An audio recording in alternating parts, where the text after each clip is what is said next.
This is Ian with Build Brothers. Going to go ahead and do an inspection on the solar system here at 320 Carter Street in El Cajon. Going to start here on the ground, and we come over here. We've got a Solar Edge inverter. That's the brand of inverter. This inverter requires Solar Edge optimizers. Optimizers are up on the roof underneath each panel. They make each panel work independently. We've got a green light here and no red lights. That's a good sign that the system is working properly. Our screen is off, and that's normal. We reach under here and we push a button here, and that brings our screen up. We're getting some readings on voltage, and it's 7 o'clock in the evening with the majority of the system east facing, so we're not getting a ton of sun on the panels at the moment. But the first thing to notice is POK 4444. Each and every one of those panels is producing and reporting, and so that's a good sign. The system is working as it should. The inverter's on. This is there you go. So the screen shut off. We hit the button again, comes on.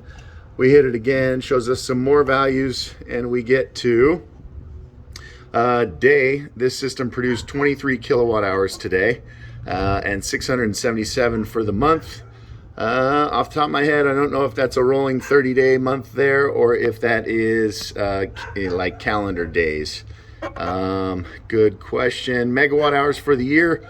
So far, and again, I don't know if that's the running, if that's this calendar year, or if that's a running 365 days. But at 23 kilowatt hours for the day, with the majority east-facing system, that is in, where are we at? The end of May. That is acceptable kilowatt hour production.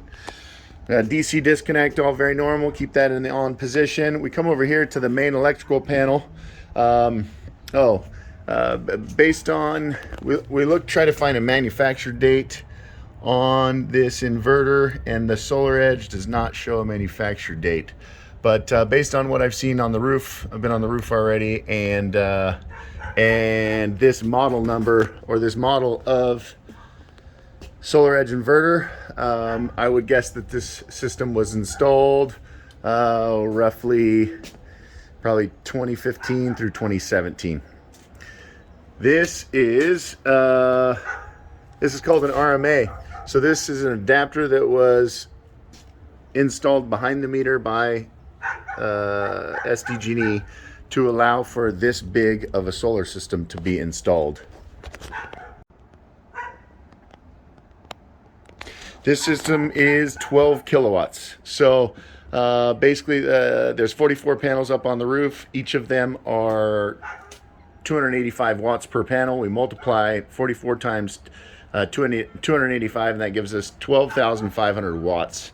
It's 12.5 kilowatt system size is big. It's big to almost extra large, and so that's a big system producing substantial amounts of electricity to really offset the usage for this home.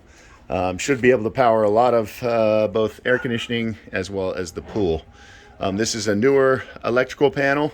It's been in longer than the solar system, but definitely not original with the home. And it's a 200 amp main service panel with the majority of the house running off of sub panels. We don't have a solar breaker in here because the solar breaker is on this renewable meter adapter. So we got to open this up, and if we want to shut the solar off for any reason, there's the breaker for it.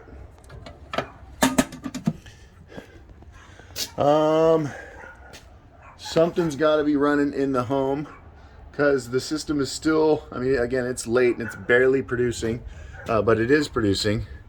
But we don't have, I don't see any evidence that there's monitoring on this system. I don't see any evidence that there's definitely not a lease or a power purchase agreement. Based on what I see here, this system is owned. But when the sun comes up tomorrow morning and is shining on all those east-facing solar panels, this little arrow that's pointing right should point left. Anytime the solar system is producing more electricity than what the house is using, that little box triangle that creates an arrow will go left, meaning the system is back feeding.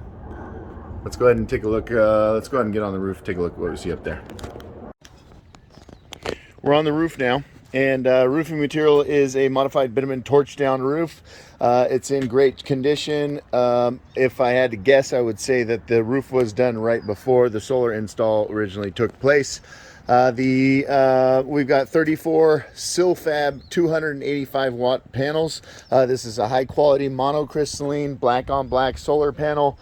Comes with a 25-year product warranty and a 30-year linear production guarantee. So this is an excellent panel that we got up here. This whole entire big 34 panel array is east facing, and so it gets the majority of its sunshine in the mornings.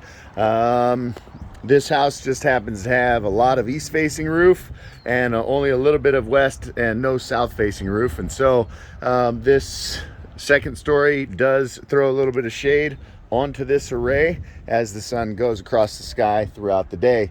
We've also got this big package unit air conditioning system that throws some shade on the system. That's all okay because the Solar Edge optimizers make each of these panels work independently. Everything about this install looks like it was done professionally. If we get down underneath the panels, we can see the wire management is done really well. There's no hanging wires. We've got, what are these mounts? There's a name for them. I can't think of it right now. The Everest rail is the rail system that was used. That's a great rail system. And let me see if I can get a label. Where's the label? There's the label. Silfab 285. Can I get a manufacture date? If I had to guess, this system was installed sometime around 2015 or 2016.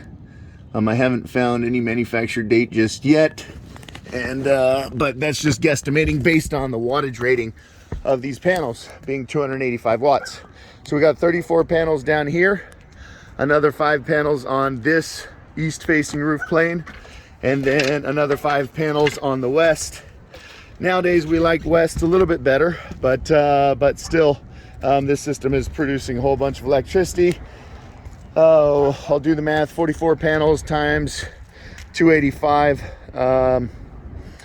and this should be enough to offset maybe a $400 average SDG&E bill. So substantial usage for electricity and for the pool, and for a home this size it should be plenty. I was looking at these crayon marks here. Those are marks that we make when we install a system, and so I was trying to figure out why those crayon marks were there, and I'd have to guess that this roof is brand new, so this system was pulled off and reinstalled after the brand new roof went on. Everything about this install looks professional, looks like it was done proper, and all 44 panels again are working well. Again, the brand of panel, Silfab, the wattage rating 285. To get system size, you multiply 285 times number of panels, 44, and that gives us our system size. The optimizers are all reporting and working properly. This type of system, each panel works independently, so if one dies, the rest of the system is still working.